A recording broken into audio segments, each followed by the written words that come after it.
especially health individual.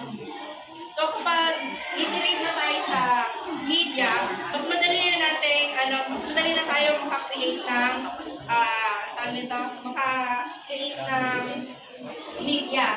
So sabi dito, however, it is difficult to know the creator of this. So bakit kaya sinabi na mahirap daw parang i-recognize yung creator ng isang media? Bakit daw mahirap daw makilala yung creator ng isang media, kung ano yung rason niya, kung totoo ba yung sinasabi niya sa media, yung info na binibigay niya. Bakit daw mahirap makilala yung creator ng isang platform, kunyari, na nagbibigay ng info? Yes, Sunshine.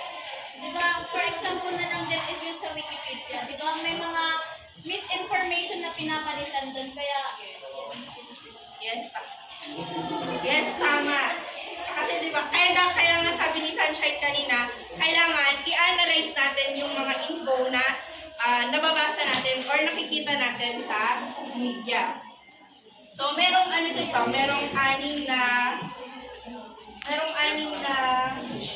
makakatulong sa individual para at least para sa pagkakaroon ng media literacy. So number 1 is learn to think critically.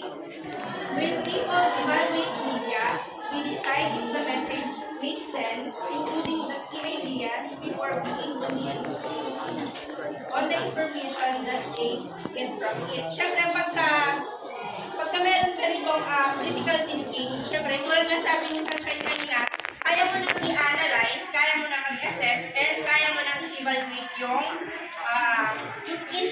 information or yung message na mababasa mo. So next is, become a smart consumer of product and information.